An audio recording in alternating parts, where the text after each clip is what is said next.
Good morning, everybody. Thank you very much for joining us today. My name is Sarina Gibbon. I'm from the Auckland Property Investors Association, and with me today is the wonderful Mark Honeybone, who is the Director of Property Ventures.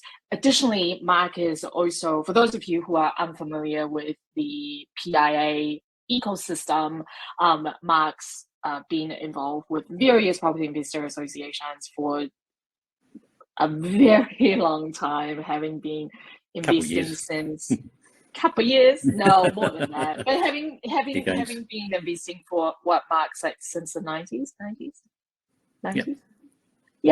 So super experienced, and when I thought about, you know, how do we help our members who are in a great position at the moment, being that it's a buyer's market. So for those of you who are in an awesome position where you can look at scooping up some deals, we don't want to see you just landing something that's pretty ho-hum. We really want, you know, like what APIA's mission here is really helping you level up, right? And leveling up in a buyer's market, like some people's first instinct is probably, why bother?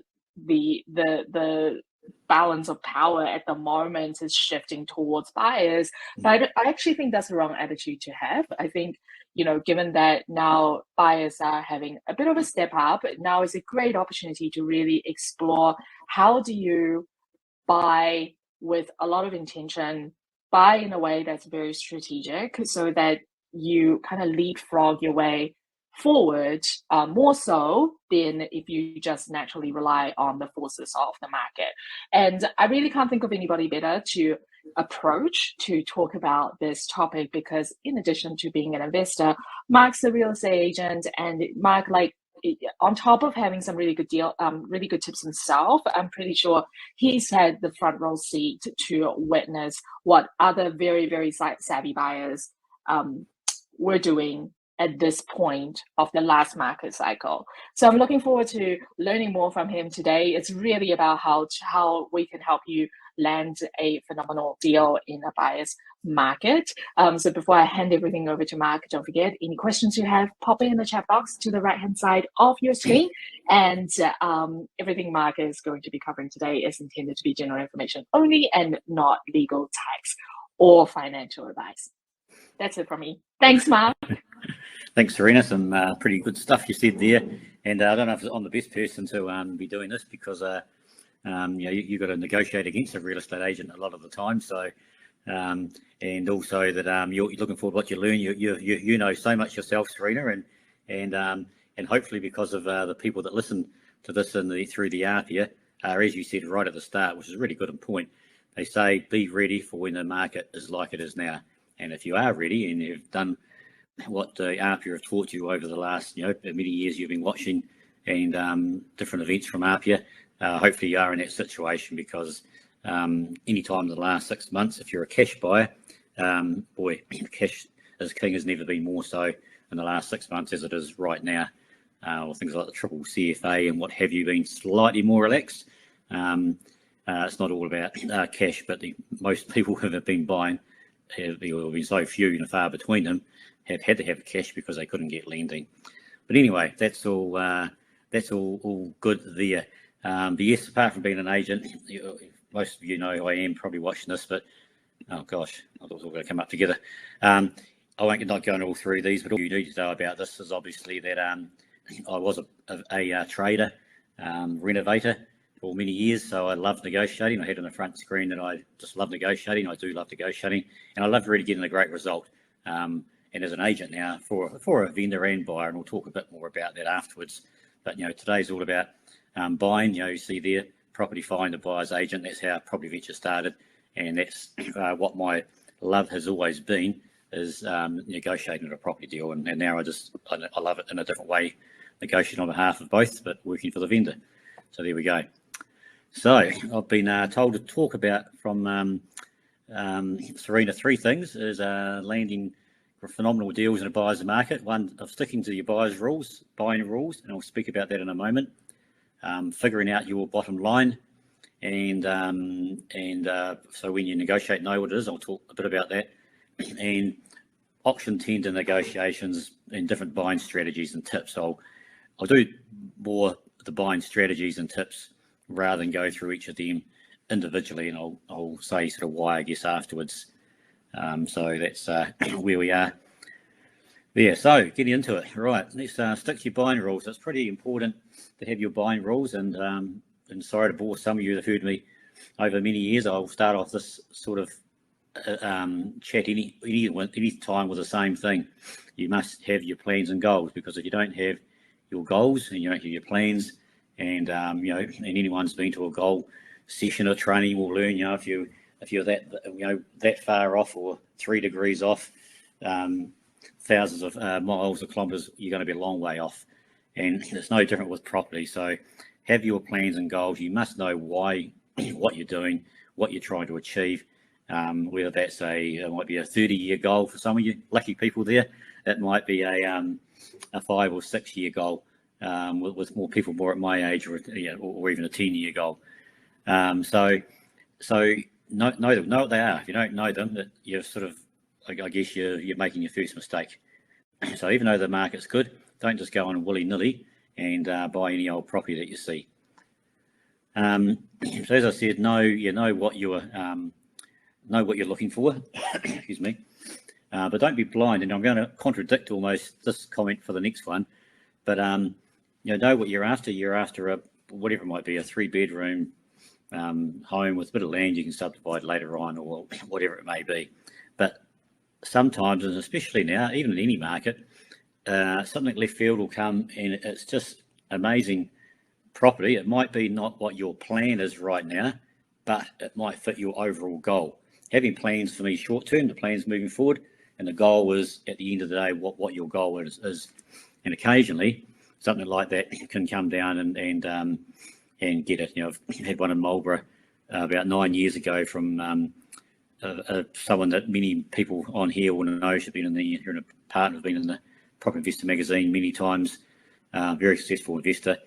And I got something that's very different there. She paid more than the registered valuation was. And now 9 years later, she goes, or even 3 years after you brought it, goes, Mark, it's never been like a property I've ever bought before. The cash flow, even though there was no guarantees with it, or the rent has been phenomenal, and they paid hundreds of thousands off their mortgage just with the cash flow of it, and because it's a wee bit different. So don't, if something comes that's not in your immediate plan, don't dismiss it straight away. Have a look at it, and then it could be something that fits your big long-term goal, something maybe you weren't going to buy for 5 years or whatever, or next year. Don't dismiss it. So that's what I mean, don't be blind. But now I'm going to contradict myself totally, and also say with, oops, hope you guys can't see all that there. Don't get too sidetracked with other properties unless it does, well, apart from your plan. So you have your plan, and what I mean is something might be similar to your plan, but it just might be a little bit different, and you go, oh yeah, maybe I could do that instead of this. You've got a plan for a reason, unless it's something mind-boggling like I just spoke about before. That could be great for your long-term goal. Is don't get sidetracked by it. Don't get sidetracked by something that's maybe a bit bigger than you were wanting to do. Maybe you're just looking at buying a property and putting a bedroom on it and 2 bedrooms, and that's all you wanted to do for your plan for next year to get to your big goal. Just make sure if something comes along and you can actually subdivide it and maybe put a minor dwelling at the back instead. Just be very careful you don't get too sidetracked of time and the property. Oh. And obviously know why you're buying, and that goes back to the plan. So know why you're buying it. You're not buying it just because it sounds cheap, I might buy it. And surprisingly enough, I see people like that all the time, have no plan whatsoever. But then I see the people who are serious, they come along, they know exactly why they're buying it, and that's what it should be all the time. Every time you ever buy a property, there should be a why you're buying it, and the what sort of goes hand in hand with that. But just make sure that if it's a cross lease, there's nothing wrong with a cross lease. It's a good form of ownership. But if you make sure you understand what a cross lease is, make sure you understand what a leasehold is. If you get into a leasehold, it's a whole new different topic that I won't talk about today. So just make sure you know why and what you're buying. That's pretty important. Okay, so getting into the crutch of what you're doing, figuring out your bottom line is it's really important, and I'll talk about soon why this is so much easier now than when a hot market. Not because there's less buyers, well, that's a pretty important thing, but knowing the market. And what I mean here is obviously know the area you're buying in. If you're buying in St Heliers, know the St Heliers market. Know what one road against another road is worth. So know the area, what I'm trying to say, but also know the type of market you're in. So if there's a renovator, or there's renovation property, or whatever it might be, a really great example is talking to a couple of the biggest developers now in the country over the last sort of 5 or 6 years. And last year, this time last year, they would say, hey, for a flat bit of land, road frontage, services are there, what else? Yeah, flat road frontage, they're the most important things, and it's got the right zoning, obviously. They'll be paying 2,000 a square metre. That was about a year ago. Some will be paying more than 2,000 a square metre. A lot has gone on in the last 12 months, and if you go in now trying to buy some land to develop for 2,000 a square metre, good news is you'll find plenty of it. The bad news is you probably paid too much for it. Some of those people, that the bigger and best developers, some are still paying 1,600, 1,700, and that's fine. But the best two developers in the country, because they've got systems so good, they are only looking at 1,200 a square metre. So that's phenomenal. That's put that to if someone had a bit of land that was worth 2.2 at 1,000 square metres, 2.2 mil, 2.1 mil a year ago, it potentially is only worth 1.2 mil now. Someone might pay 1.4, 5 or 6 because their plan might be to hold it for a few years. There might be a whole lot of range, or they might still be able to do things, well at 1,500, 1,600 a square metre. So just so know your type of market, know your market really well. That's what it is. I'll always talk about knowledge and stuff, but that's one of the most important things there. How much discount to expect? So that I'm not really big on that. I don't say necessarily expect discount or whatever it is. Again, go back to I'll talk more about it soon. We go back to what you're buying, what's going to work, and then that's what you should be paying. And I'll talk more about it even on this slide. But yeah, yeah, I agree. This is a great market right now because things are stable. If you go back a year ago when the market's going like that, and I remember the previous time about 6, 7 years ago when it was very similar, it was going crazy like that. If you were doing think to yourself, if you were doing a renovation or you were renovating a property, especially if you're looking at sale in the future, you had your sale price. Now you're doing yourself out of money a lot of the time because no one could call how much the market was going up. If you brought something here and said, I'm going to spend 100K on this and I'm going to try to make 100K, so I think that it's worth here, I'm going to negotiate there. You missed, and you didn't buy the property because you couldn't buy them that cheap. But what had happened, that price, your sale price was actually, when it finished, was actually worth another 100K. So you could have paid 100K more than property. So it's damn hard to predict and buy properties in those markets. It's really hard.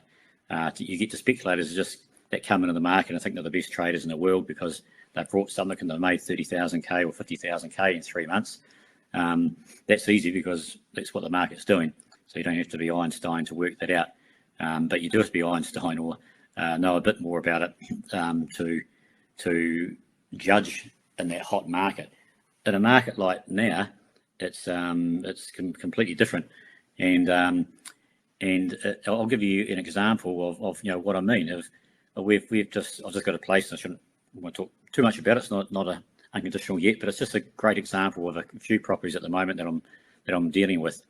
And you know what it's worth. It's, if you have a look around, it's in Takanini, and if you have a look around Takanini, it's for the same square meterage of it, it's freehold on a flat bit of site, sells on this road, that there's one sold about 2.5 months ago for about 970,000, and there's a couple other sales, some just below, some just above. So a place done up, we know now in this market, in the last 3 or 4 months, not much change from this month, 2 months ago to 2 months before that, is it's worth 970k, because that's a fact. That's not a hopeful or whatever. That's a fact. Now the market's not going to take off like that, so we know it's going to be worth 970 in 6 months' time. The market's not just about to dive and fall over a cliff. It did that 6 months ago, and we're getting near the end of that right now. So we know the value's about 970. So you do the maths. Okay, it's going to cost 130,000 to do the reno. That's not for me to say. That's for you. You're the expert as a renovator if that's what you're doing. Or it might be that you're renovating it to put some tenants in there and then leaving it for a while. So you'll know what it's going to be worth at the end. It's going to be 970. So you've made $100,000 profit. If you do sell it, there'll be 100,000 profit, less taxes and all those good things. So if that's what your goal is, your plan is, so the place is worth 740. It's really easy. It's not. I hate putting. I'll talk about this again in a minute too. But I hate putting prices on properties when I'm as a real estate agent. The hot market options are great, and other techniques also work.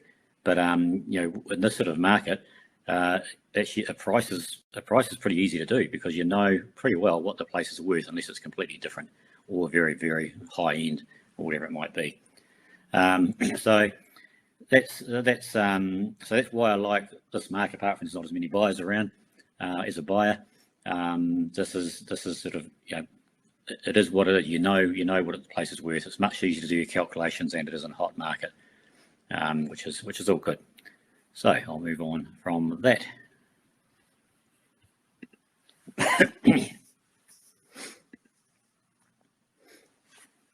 So still figuring out your bottom lines. I would have never said this when I first started. I got taught differently, I guess, but win-wins are okay, and they can work really well. Does a deal work for you? That's the first thing. If the deal works for you, do you have to rip the others off? Do you have to, certainly ask the question any time. But if the deal works for you, that should be the sort of bottom line of it. Sometimes vendors are dreamers, and the good news about that is the vendors who were dreamers 6 months ago when the market went up and was just at that dip. It takes 6 to 12 months for vendors to understand that the market's not worth, that it's only worth 90% of what it was worth. It's dropped 10% or 15% in value. People don't like that, and it drops, and people don't know or understand or even want to think about it. So we call them dreamers. Well, they're not dreamers, they just take longer to realise.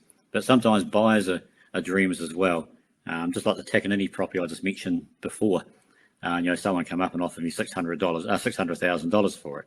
Well, the facts say if it was done up, it was worth $940. Do you really think just my question back to them is, do you really think they'd say yes? If someone offered you 600, what would you say back to them? I'm not saying don't casually ask the agent, hey, would I accept 600? Because 1 out of 1,000 might. So it's worth asking the question. But if you do the calculations as we did there in 7, 30, 40, 50, 60, work sort of thing, and it's in your plan, if it's a good plan, it's going to work for you. What's wrong with that? Nothing wrong with it. So it's all about that. So I've seen a few dreamers in the last couple of weeks with a couple of properties I've had on the market. It's been very interesting. So yes, I was going to say more about that, I thought, but I can't think what it was. So we'll box on anyway. Okay, so just one thing now with me, what I do as an agent, and it sort of verifies, I suppose, what I've just said, is right now if someone lists with me, if it's unless it's in a high end property or in it's an unusual sort of property, I like going now for 2 weeks. I'll go price per negotiation. Auctions and tenders are obviously different. In fact, what I do now is very much like an auction in a way. I find out in 2 weeks what the market's saying this property's worth, and we're using this property in Takanini, so let's work on that one, I guess. We'll use an example. I won't say what they wanted or didn't want, but I put in there at my CMA. I thought it was worth between $750 and $830. That was what I put in my CMA. Now you find out things pretty quickly, what the market's thinking and where it is. I wasn't far off it in there, and I said it was worth $970. Or a place across the road, very similar. Again, when you say similar, make sure the place, when you compare properties, is the same sort of square meterage, the same year, the same sort of products it's made of, because then you know what the place is worth. And also try to find out if it was a desperate sale or something unusual about the sale. We just had one recently. We're trying to work out a place in Te Atatu was worth, and there were 2 ridiculously low sales. So we rang up the agents and found out. Just asked an agent, hey, why did it sell so low? And there's probably a reason for it. So that's not a normal sale you can compare with. But get the property that's similar. So for me, there was a range there from maybe traders, or not traders, renovators, to home buyers moving in. The best buyer for that would have been a home buyer moving in, renovation as they went, and they would have paid more than someone who's renovating a property would be doing. So very quickly, I get all the people come in, they say what it's worth. Yes, we got a 600. We got someone thought they might pay 770 or something, and then the rest were sort of 700s to 740 with no one going to paper. So pretty quickly, you get to know what the market's worth. So what I like doing in 2 weeks' time, or about then, 2 weeks or so, is putting a price on that property if it's not sold, because we know what it's worth. And people, what I've found in this market right this second, people are inquiring more if you have a price on it. And you have a price on it, people know you as a buyer, us as a buyer. We always say we don't like it, there's no price on it. Well, get used to it. We don't have prices on these days normally, but at the moment it's really good to do it, and people have got a guideline then what to do it. Me as an agent, I'm not going to overprice the property or underprice the property. I'm going to put it roughly where it is, maybe a little bit higher. But it tells that maybe the people that don't really know what it's worth, gives them an idea. And you can still be cheeky, you can still do whatever you want as a buyer.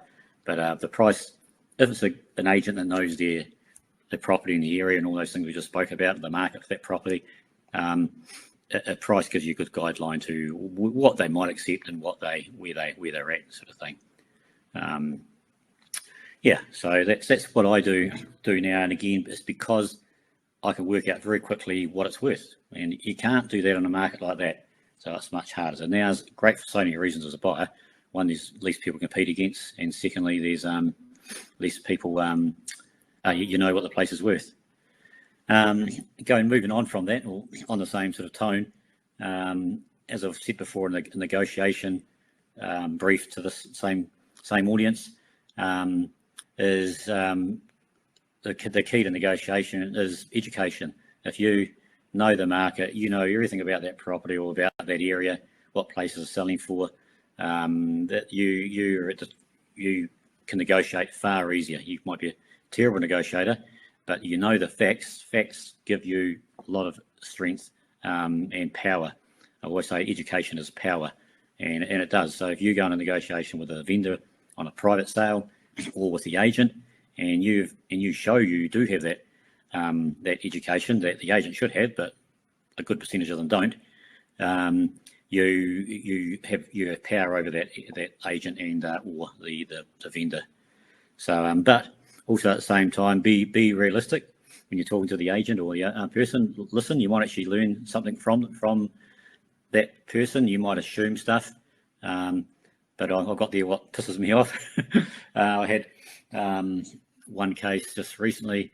It was a different property, and I was talking to them at the house, and I was saying, hey, the place, there was 10 houses up the road, the same type of dwelling, same size, everything was identical about it. Except it was tidier. This place was a bit of a wreck that we were standing in, and I was saying, that sold two months ago, and it sold for whatever it was, X dollars. It sold for X dollars, and he's going, oh no, but that was back in the old days. That was last year, and it's not worth, this one's not worth anywhere near that now. I go, yes, I know it's not anywhere worse than that because of the condition of it, but this was 2 months ago, and I don't care if it's 1 month ago, 2 months ago, 4 months ago now, the market is pretty well the same. We're not comparing with last year, we're comparing with 2 months ago. And if anything, Mr. Buyer, it's actually a better market now than it's been the last 4 months because people are actually buying property again. A few, not many, but some investors certainly are. So, just when you're negotiating and buying, remember who you're dealing with. Don't try to piss the people off you're dealing with. You're dealing with the owner or you're dealing with the agent, one or the other normally. So, work with them. Listen. These things are to listen for, learn from them. And we do the same as an agent. I teach our agents to do the same thing. But you as a negotiator, have the power, have the education, so you know what's right, but also listen and learn. Because when you listen and learn, it makes the next page I'm about to go through shortly pretty important.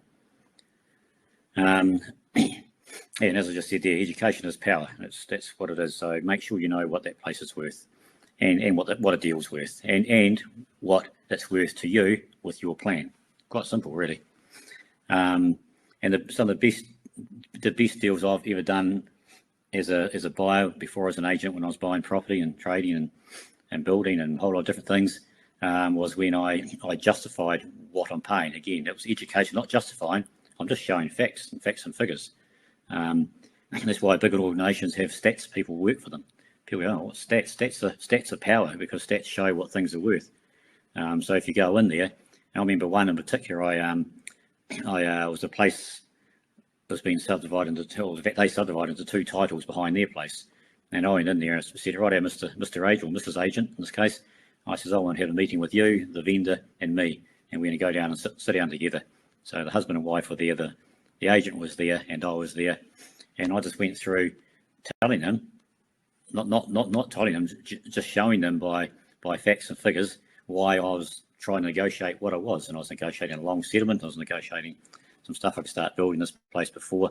I was negotiating a pretty good price, I thought, for buying two of them, and it made sense to them. And really, they could have went away and said no, which is fine, but there was nothing that I said they could disagree with. And I went all the way through. Do you agree with that? They go, yeah. So if you have power as a buyer and have the education and you know what you're talking about, it makes it pretty damn easy or easier to get a deal, depending on what the vendor situation is, of course. And you're not, as I said, pissing off the agent or the person you're negotiating with. So I have a few things there, not actually clauses or anything, but hopefully that's for me is really important. All those things, listening to what it was, because if you listen to what someone wants, you'll know what's important to them. That's a great negotiation power tool. Then you can get what you want, maybe. Cool. Okay, and my last, two more slides yet. So yeah, it is time to have fun with those clauses. But as I said, don't be a dick. And sorry for my terminology today. Maybe where I'm at, I say it as it is at the moment with vendors. When if they're unrealistic, I'll tell them they're unrealistic and why. Even as an agent, I'll tell them, and same with purchasers. But what I mean by that is you don't have to use every clause just because you can. I remember once, it was a dumb thing to do. Years ago, I was in Blenheim, trading all the time, and I bought a place in Mirapara. And I bought a place in Mirapara, a wee 2-bedroom flat, across lease 1 or 2, across the road from a pub, police station right next door, had everything you needed in town. So, and I brought it because the only reason I brought it is because it was for $20,000, $20,000, and I wanted to say that I brought a place for $20,000. Yay! Well, it was a bit of a dicky thing to do, really.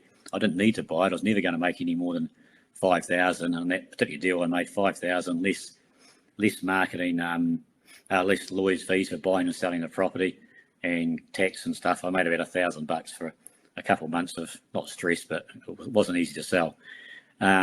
So same things. If you don't have to ask for a particular clause, the whole thing of this is keep it simple. The simpler it is, the better it is. And what vendors want to see is, most of you have sold properties before. If you the simpler the contract is, the more likely they are to sign it. And as I said before, if you have listened to what they've what they've said. You've asked a question of, I think it's coming up soon, but yeah, keep it simple. Lots of sales are subject to selling at the moment. Haven't seen this for many years now, where there might be 3 or 4 sales backed up, subject to their house selling. Obviously, a year ago, you couldn't get a look in if you had that clause you didn't buy. End of story. Now that's just becoming normality. So if that's becoming normality, and you come in with a simple clause, or just one clause or 2 clauses, it puts you in a powerful situation. I don't care if you're just buying to keep this the next 30 years or 50 years to rent out, or if you are renovating or you're trading, whatever. Just keep it as simple as you can. I'm not. The good news is, if you are buying this for 20, 30 years, you do want to, and it's an old house, you do want to check a lot of stuff out. So get it checked out and put all the clauses in. If it's that sort of house, the chances are there's not a whole lot of people want it, or not lining up to buy it. So, and vendors are used to, I guess, clauses not being as clean as they were a year ago, because otherwise you couldn't buy a property. So, I still say it's important, but if you need to put the clauses in, put them in. 100% put them in, because they're important. Builders reports are important. Having finance, etc. Okay. Oops. Yeah, I shouldn't say that against my own fellow trade, but if agents are uneducated, I'll just say that loosely, take advantage of it. I mean, I don't really like putting that in there, but I mean, it's just a thing. We've seen some traders end up in front of in the front page of the Herald and stuff before, because they're in my terms being dicks. Also, they sit there, they put pressure on people to sign a bit of paper. Where if you actually let them go away, take it to the solicitor, there's a big difference between that. So don't do that badly. But if maybe an agency is not listening and they don't really know, I'm not talking on behalf of agents here. I'm talking on behalf of as an investor, as a buyer. Take any advantage you can, with still trying to get a win-win situation if it happens. You're not always going to get a win-win, so I know that. But yeah, never assume anything. You don't know everything, and I'm not talking about the property. I'm actually talking about the situation. So don't just assume that the vendor's doing whatever. It might be something else, or just because someone said something. Never assume that about the property, but also about the situation of the vendor. If you want to best, back when I was for a couple of years, when Nick and I bought 30 properties in 2 years, the most important thing I did was find out about the vendors. It's the most important. I was bidding at auctions most days of the week. And also, the most important thing I was checking out was about the vendors. Very similar market, what we've got now in the next 12 months from now. And I just found out about the vendor, because that was more scary to me, especially with mortgagee sales, because they can come back and take stuff and do some damage, what have you. But so for mortgagee sales, it's not so important knowing the situation apart from that. But with normal sales, knowing the situation is everything of the vendor. That's how you know, are they desperate? Are they not desperate? So the same things you learn at Property 101 is still really important right now, because if you ask questions and listen, as I said before, and whether it's to the agent or to the vendor who owns a property, you sit and you listen to what they really need, and then you give them what they need, and then you negotiate hard somewhere else. The price might not be the important thing for them. It might be something else. They might be leaving town. They might be in a very bad situation with the ID, or someone wanting money from them. So it might be just about getting X dollars. They don't care what above that they get. That's what I loved about mortgagee auctions. I was fighting against the bank. The vendors in most cases weren't going to get any more money. It was me versus the bank, or us versus the bank. So that's why I like negotiating hard against them back at the time. So so keep it simple. Have smaller clauses as possible, unless you're going to have it for a long time. Find out what they want, give that to them, and then negotiate hard somewhere else. Okay, whoops.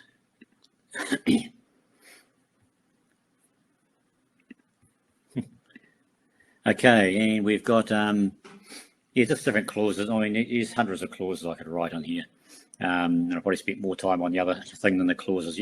Remember, with property, you can ask absolutely anything, and it's it's interesting when you're as an agent, because you meet all sorts of people, and when you forget very quickly, even when you're a seasoned investor, you forget very quickly what it was like when you start, and you shouldn't know anything.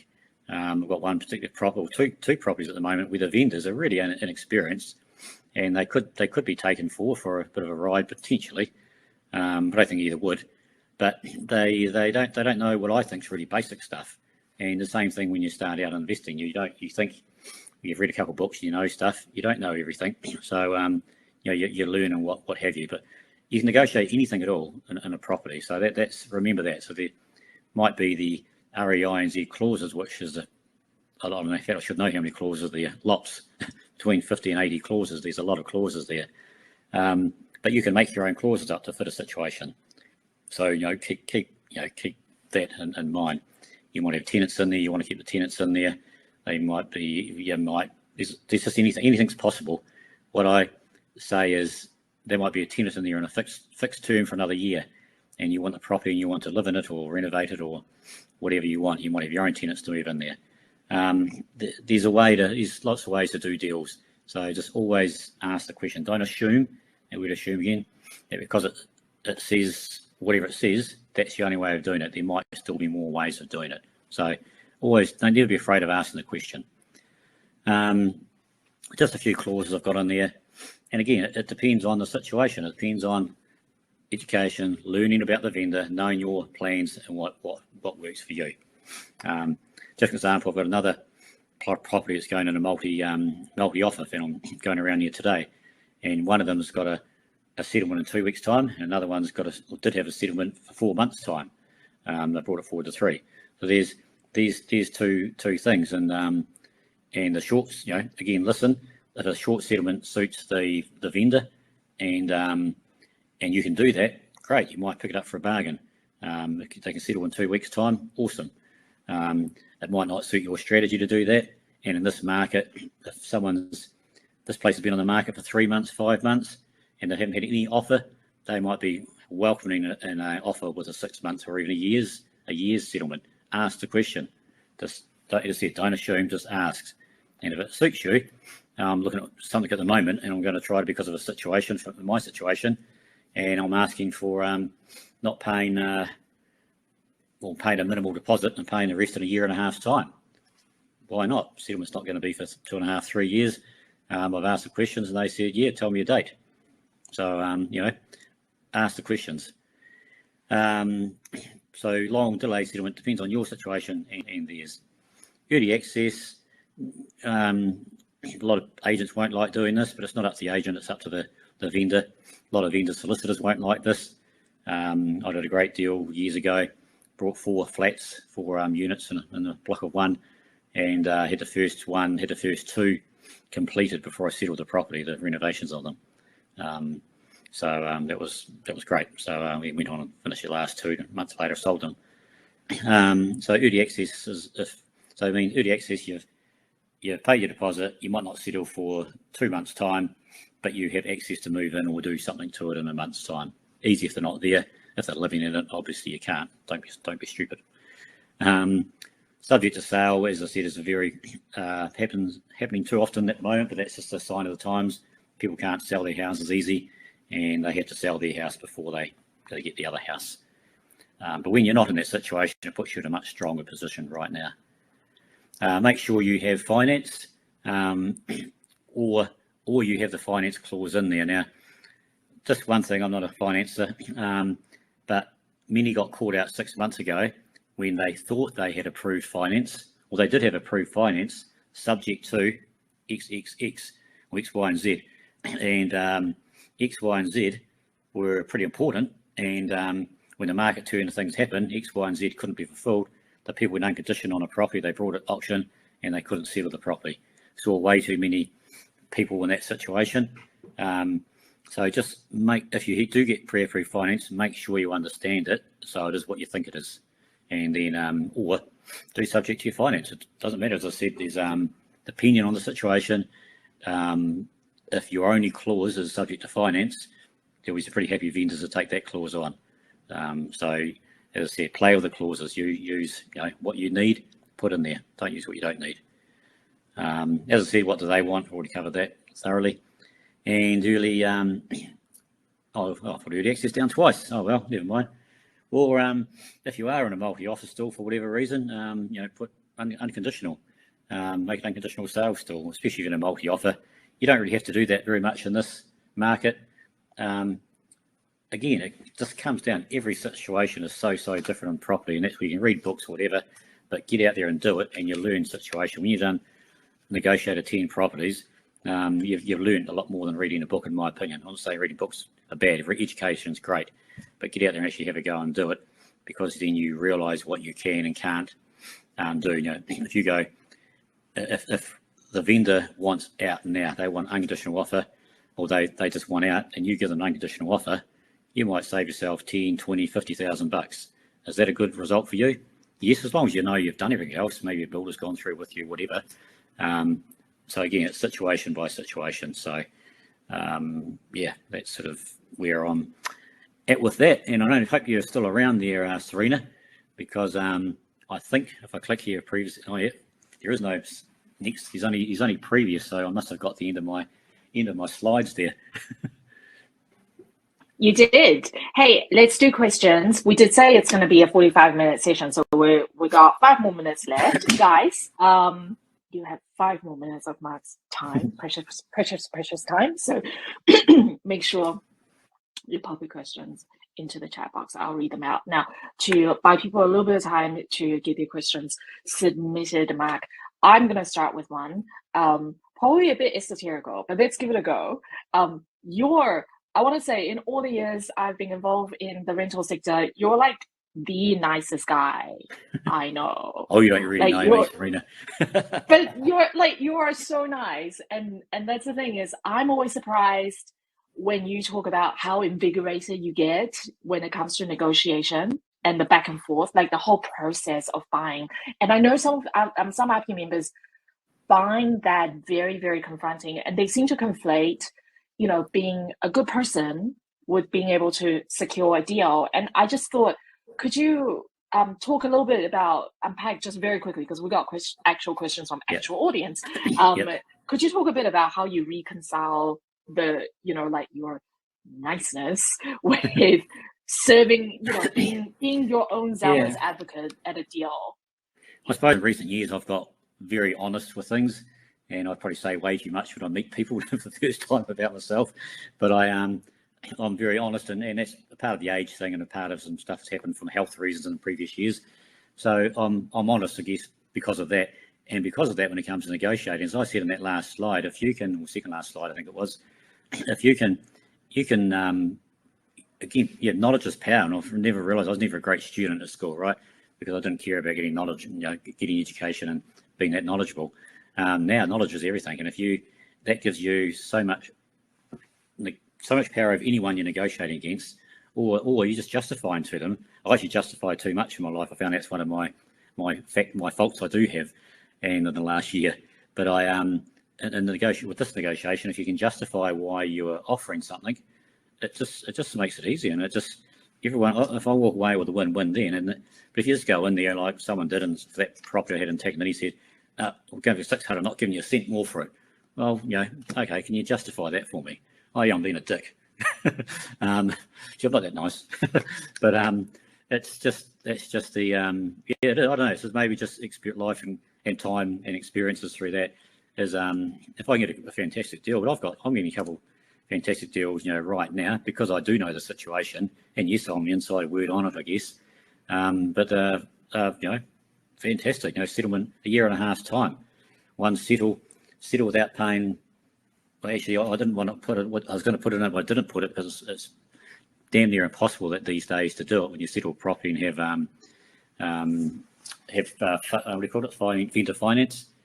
But I've got one where that's sort of a situation, and it's getting a crazy rent. I'm getting about $700 a week rent for a $200,000 purchase. Come on, and it's freehold. That's unusual. That's weird, and there's But so I want a bit of that action, but I'm doing it again. Use things outside the square to get a deal they're happy with. I want to give them some of that to let them have me the deal. So try to make it. I don't know. It just is what it is. But being honest is honest and knowing knowing the deal is important to get those. Okay. I've got 4 very good questions from the audience, so I'm going to keep you on for a little bit longer. Guys, I'm not taking any more questions after that, so we'll do the 4 that's already been sent through. So first one's from Tessa. Can you talk through the risks of mortgagee sales, presumably from a buyer's point of view?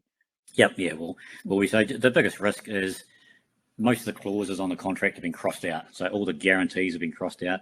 As soon as guarantees are crossed out, that affects your ability. If something goes wrong, the vendors come off and steal stuff or take stuff. That's a big risk, and there's not a hell of a lot you can do about it. Occasionally, it might work in your favour, but I was lucky it only happened once in the 30 deals I brought at Mortgagee in 2 years' time, and I had a suspicion that something could have happened.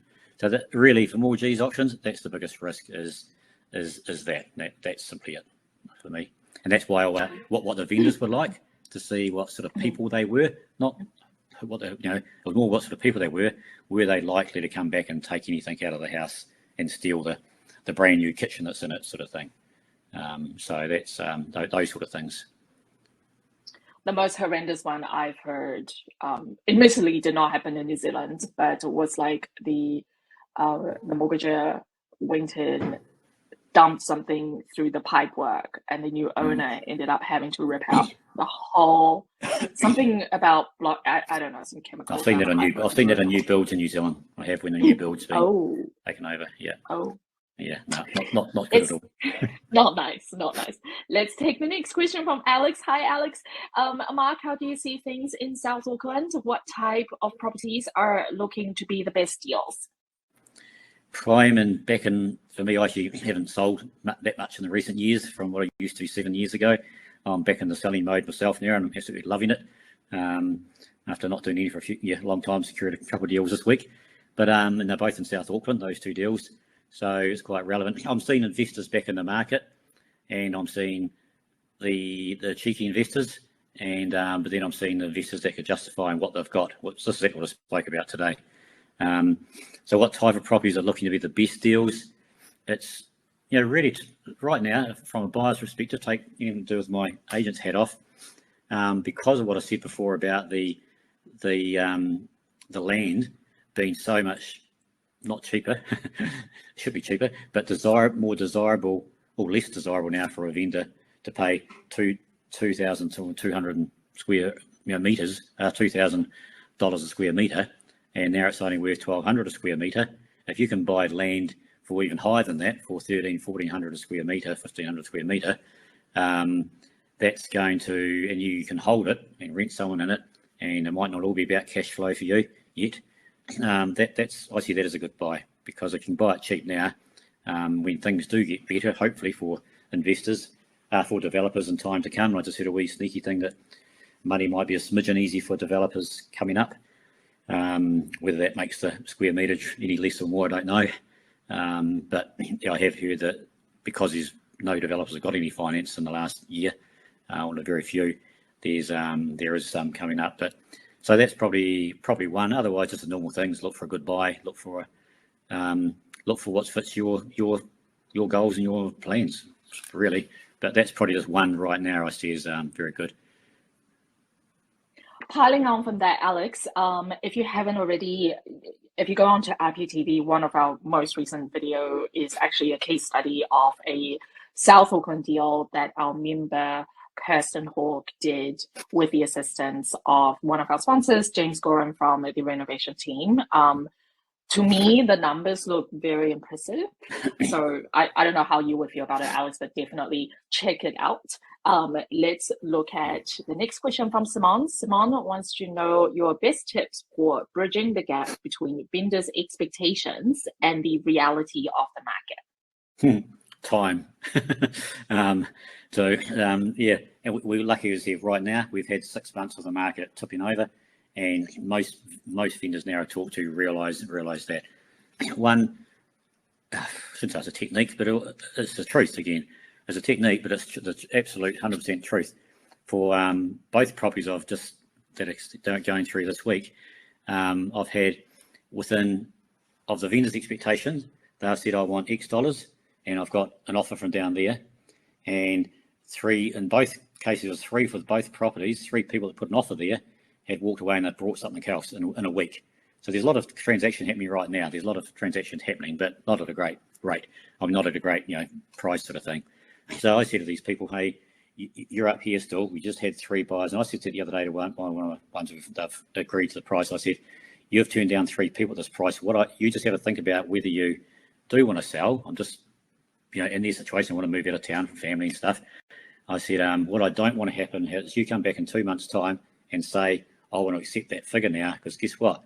We've had 3 people in a week who've actually left and brought something else. Those buyers are gone, and you only get buyers down there now. And so, and it's just the so truth. And you see it over and over again, and vendors get really brassed off with your agent. They haven't sold the property, and then they said I had a buyer at $800,000, and they wanted 850 or 880, and they come back 3 months later and say, right, I've got a buyer at 800, and the vendor the agent goes away and sees if those 800 buyers there, and they've all gone. You've only got 760 buyers now, and so that's I won't let that happen. Or if I do, I'll make it really abundantly clear to the vendor that this is happening right now, and it's going to probably keep happening. I don't know, but it's probably going to keep happening. But we've lost 3 now. That's up to you. You work it out what you're happy with. That's a strategy you as a buyer can do. That's a wee bit hard, I guess. You just hope the agent you're dealing with as a buyer is smicked on enough to say that to the vendor. So that's hard. Otherwise, it's just time, or find out what they want and give them that. And as I said, give it to them and try to get back on the price. It's a bit of a hard one. But... Finally, an easy one, Mark. Ben wants to know, do you have areas in Ellerslie you're selling at the moment? Excellent. Easy answer. No, not at the moment. Not very far, though. Alexandra Park, Parkview. Best, is there a mailing list? They're bringing apartments to international standard. They are. Michael Bulgaris and ourselves we're selling them together. So that's but no, not in Ellerslie, sorry. But we do. Is there a mailing list people can get on to know what you've got coming up? Yeah, if they want to go on a mailing list, we do every 2 weeks. We put out a newsletter, and it's not the average crappy real estate email, which is a whole lot of properties listed. It's a few stories about what's actually what I see is going on, and also what some education and videos, and then there'll be a couple properties that we want you to buy. So in saying that, if you are interested in Ellerslie, just flick an email through, because I know just recently we have a particularly good source we get a lot of our listings from, and there was an Ellerslie one recently in the last couple of months. I don't remember anything about it, but there was one in Ellerslie. So, yep, Cool. Excellent. Guys, if this is, I know some of you guys have been onto Mark's previous webinar presentation, so you'll know that he normally ends his talk with a slide on how to contact him. Obviously, he's not done that today because this guy literally did have the slides last minute. He's been so busy with deals. True story. You can call me slack also, if not doing it last night. I was like, oh. It's okay. I love you, Mark. That's why you get to do this to me. So if you do want to reach out to him, don't worry about it. I have listed all of his contact details in the chat box for you. So just hop on over, copy and paste. Please do reach out to him afterwards if you want to learn more about investing, be his friend. He is really wonderful. He's a really wonderful guy. And get on the mailing list. And also, I'm pretty sure Mark is more than happy to, pop along to a coffee with you and do a bit of brain dump on all his rich and wonderful experience as a property investor and trader. So please do use this opportunity to connect and build your network in the investment in the sort of Auckland property scene. So I'm going to say goodbye here, Mark. Excellent as always. Thank you very much. You and I are going to have a conversation about your language. But it's by the by. I tell you, I'm too honest. We'll take that offline. We're gonna. I don't know what's up with you today. No, have an awesome day, everyone. Have a great day, guys. Thank you so much. Bye. Yeah.